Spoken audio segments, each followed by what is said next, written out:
Mariners lose 6-4 in 10 innings. Couldn't remember if it was 10 or 11.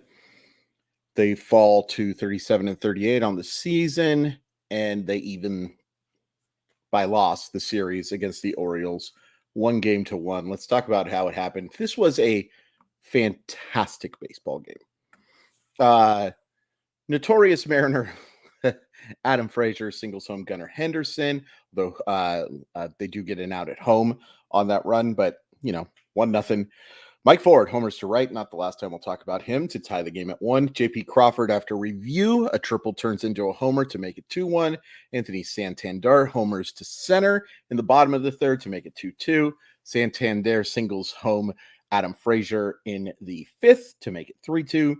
Julio Rodriguez homers to center to tie the game at 3. Aaron Hicks in the bottom of the sixth inning hits a clobbers a home run to center field to make it 4-3.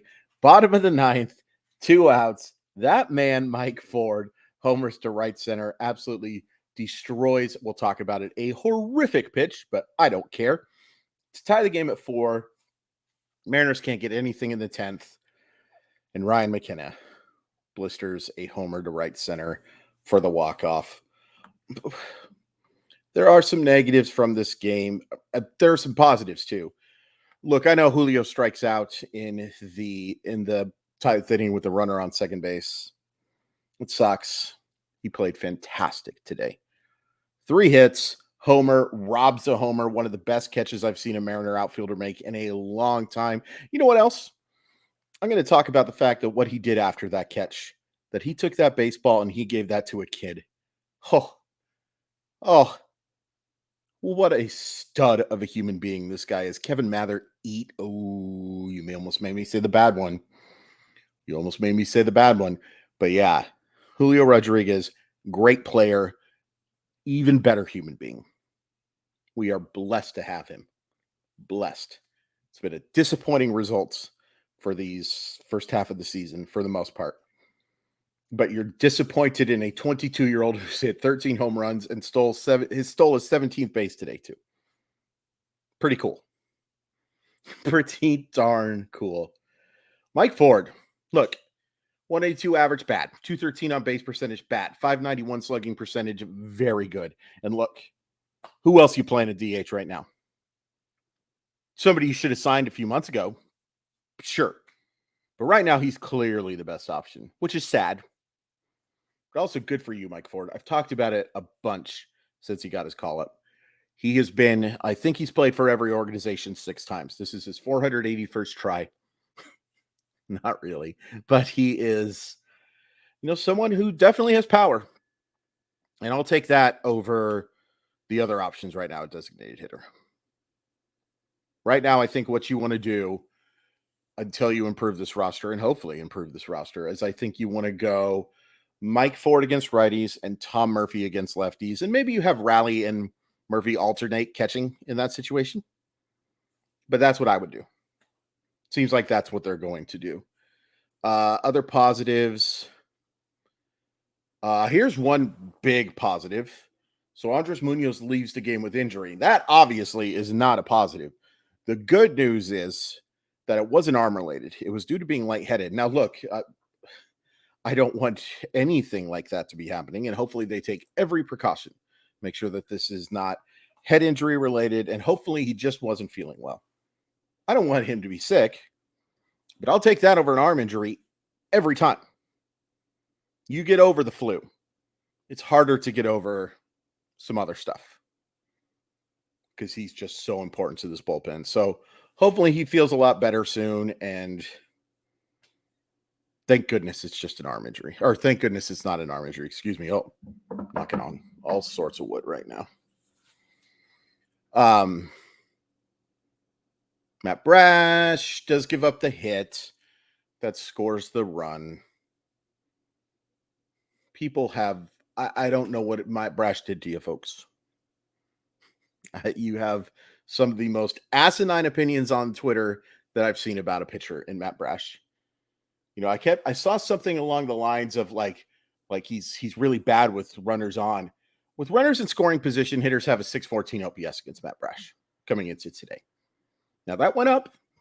It still probably didn't get up for your point to actually be like an actual valid point. Matt Brash also had coming in today, and it probably went up, a batting average on balls in play of 500.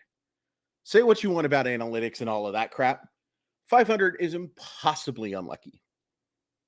Matt Brash is not a problem. Matt Brash is a solution. Stop it. Ty Adcock gets bailed out by Julio's unbelievable catch, but it works out. Gabe Spire struggled. Gives up that long home run to Aaron Hicks. And good for Aaron Hicks. I got to say that, by the way. Good for Aaron Hicks that you're having success. He got absolutely, they were not nice to him in New York, and somewhat justifiably so. I shouldn't ever yell personal stuff at people. And honestly, saying that now, I don't know if they were. I imagine some of them were because it's a big city with a lot of people. But you have the right to boo. I don't think it helps a ton, but you have the right to vent your frustrations. But he's been really good since Baltimore picked him up. And he's not far removed from being one of the more interesting young outfielders in baseball. Sewald was good. Does issue the walk, but he gets out of the inning. Topa, wasn't even that bad of a pitch, but McKenna does the job. Bryce Miller was not good today. Really struggled with his command, gave up a lot of base runners. He does strike out 4, which is nice, and he was able to turn what could have been a horrific start into just a bad one. But it wasn't great. It wasn't great. It was a very big disappointment after the last couple that looked just so fantastic. And it's worth pointing out that Baltimore is a really good lineup. And Miller's kind of, I'd have to look start by start, but he's certainly been better against the bad lineups against the good. And lots of pitchers are. But I can't help but note Baltimore, Texas, and New York, and New York was healthy at that time, are the 3 best lineups he's faced, and they've put in some work. They have put in some work. He also was good against Houston when Houston was fairly healthy. So, it's not far from a lost cause type thing. But this is the thing about their starting pitching staff right now is they have so many young guys. And I'm going to say it again. They rely on their starting pitching as much, if not more, as any team in baseball for their success. They have a good bullpen. The bullpen only gave up 2 runs today in 5 2/3 innings. That's good. That'll more than play. It's not that I'm saying their bullpen is bad. I'm saying that because their lineup is so mediocre for the most part, they need their starting pitching to get them to that bullpen. It's very important, and unfortunately, Miller didn't do a great job today. The Mariners hit 4 solo homers today. Outside of that, offense was pretty mediocre. France, Hernandez, Kelnick, Suarez combined to go 0 for 9 over 12, 0 for 16. Now, only 4 strikeouts. So, they at least put the ball in play for the most part, but that's not good. That's not good. And unfortunately, Colton Wong, once again, awful. Those were a nice couple of games. Thanks, Colton. But I got to be honest with you, man, this game hurt. I thought the Mariners actually outplayed the Orioles for the majority of this game. And this would be a lot more of a, these things happen if the Mariners were in better position. But they're not. And so these losses hurt just a little bit more. I can't go yelly crazy about it because I'm only going to do that when I actually feel that, number one. I refuse to do a fake thing to go viral, even though money sounds wonderful right now. That's not me. I'm going to let you know how I feel. And sometimes I'm going to be cranky. Sometimes I'll even be cranky during wins. But this was a tough one. This one hurt a little bit. I felt my heart sink a little bit after that homer by McKenna. Because not all losses are created equal. And this feels like a tough one.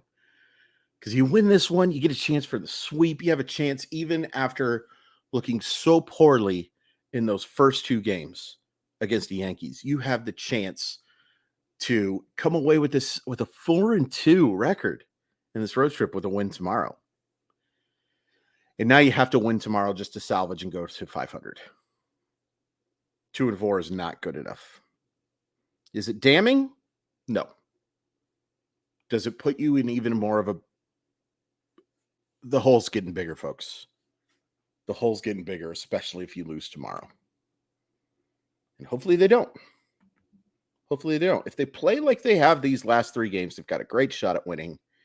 You can go 500 and you go, meh.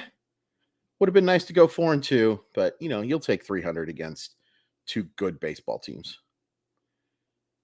But tomorrow you've got George Kirby up against, I believe, Kyle Bradish. Yeah, Bradish they made him change to their rotation. It was supposed to be Cole Irvin, but instead they'll get Bradish. 10:35 game. It's far too early. Yeah, it'd be nice to win this series, go home. You've won 3 of 4. You get to play a Washington team that stinks, although they beat the Padres today. Be really nice. It could have been nicer. And a loss it's just got to start winning games sooner or later, folks. Whether you believe they're out of it or not, you have to start actually seeing some results, right?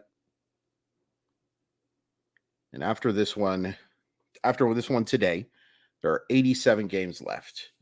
And to get to 90 wins, so let's assume that they've got to win 90 games, right? They need to go 53 and 34. Tough. Real tough. Real possible. But real tough. You got to go 18 games over 500 to get to 90, right? It's a lot harder to do that over a half a season. You got to play it close to 100 win pace. And that's assuming you do have to win 90. Now, here's one thing I will point out. There are a lot of baseball teams right now that do not look very good at all. And a few of them are ahead of the Mariners. So there's your some positive. The Yankees lineup looks like an absolute mess. Boston is an extremely flawed team. Houston is not playing great baseball. I don't know if you guys saw, but they lost on not a walk-off balk, but they did lose on a balk. Haven't seen one of those in a while. In the top of the 9th inning from former Mariner draft pick Ryan Stanek. There's a little bit of hope that way because some of these teams are starting to play back to the Mariners level. And that's okay with me. Because I'd prefer not to have to win 90 games. Yes, sirree, Bob, I sure would. Except I'd rather win 90 games. It's more fun. Right? We want to win every game. Anyway, this one hurt. This was a little bit of a gut punch. Just one loss. Thought they played pretty darn well. But they come out of it. It was just, some of it was situational stuff. You get 2 runners on against Yennier Sano, who's fantastic. One of the best relievers in baseball. You get a Crawford single and a Julio single up the middle. Ty France hits a little chopper, moves you guys over to second and third, and then Teoscar, the contact play, which I don't want to call people out. The play-by-play, the color commentator, for the Seattle Mariners said a bunch of nonsense after that play. I don't know what she's talking about. And I have nothing against her. And if you have something against her because it's a her, leave my channel. Unsubscribe. Rather not hit that 1,000 than have your support. That's nonsense. Doesn't mean you can't criticize her when she says things that are not making a whole heck of a lot of sense to me. But don't do sexist stuff. That's stupid. That's stupid, and I won't tolerate it. But I don't really know what she was talking about with the contact play not making sense there. I much rather have my runners in scoring position still, and we're going to have second and third with Kelnick up. It ended up not mattering because Kelnick runs out. But anyway, You have a couple of golden opportunities in the 9th and 10th inning to score runs, and you don't do it. And that's a bummer. You hit 4 homers, but they're all solo because with runners in scoring position, the team was terrible today. It's great that you got guys in scoring position. That's wonderful. Got to knock him in. Got to knock him in. The analytics will tell you that that's some bad luck. I'll just tell you it's bad situational hitting. They've got to be better. Julio, again, fantastic game, and I won't criticize him too often, but that at-bat wasn't good. Bad sweeper. Bauman got him good. Can't happen. Can't happen. Has to be more competitive at bats than that. But it wasn't just him. France was bad. Kalnick was bad. Got to be better.